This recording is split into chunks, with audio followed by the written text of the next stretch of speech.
5:30 అయితే సంతోష్ వెళ్ళాలి. ఎక్కడికి మా? ట్యూషన్ తీసుకుని వెళ్ళాలి కృష్ణ. 5:30 to 8:30 3 ట్యూషన్స్ ఉంది వాళ్ళకి. నేను వెళ్తా, ఓకేనా?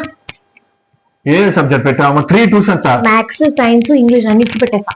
హిందీ పెట్టు, తెలుగు పెట్టు, అన్ని పెట్టు. అది సాటర్డే సండే. అది సాటర్డే సండే? అవును, మరి ఇంట్లో కూర్చొని చదువుతారా వాళ్ళు? నువ్వు చదివించు, అప్పుడు తెలుస్తుంది నీకు ఎంత ప్రాణం తీస్తారని. 5 minutes లో చెయ్యగిన హోంవర్క్ ని 1 hour చేస్తాడు వాడు. చేస్తారు. రేపు నుంచి నువ్వు నేర్పించు. తప్పకుండా నేర్పిస్తాను. మంచిది. మన పేరెంట్స్ గా మన బాధ్యత ఏంది? మనం కూర్చొని వాడి హోంవర్క్స్ అంటే మనం చేయించాలి. ఊరికే అన్ని సబ్జెక్ట్స్ కి ట్యూషన్స్ పంపించి ఎందుకు చెప్పు? దీని బదులు ఎక్స్ట్రా కరికులర్ యాక్టివిటీస్ పంపించాలి.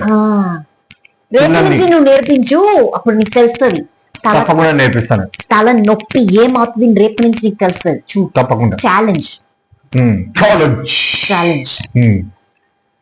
పేరెంట్స్, మీరు కూడా మీ పిల్లల్ని ఎక్కువ స్ట్రెస్, ప్రెషర్ పెట్టకండి, ఎస్పెషల్లీ సబ్జెక్ట్స్ లో. ఓకేనా? కావాలంటే ఎక్స్ట్రా కరికులర్ యాక్టివిటీస్ ని ఎంకరేజ్ చేయండి. ఓకేనా? తమిళ పెళ్ళాం తెలుగు మొగుడు, like, share and subscribe our channel.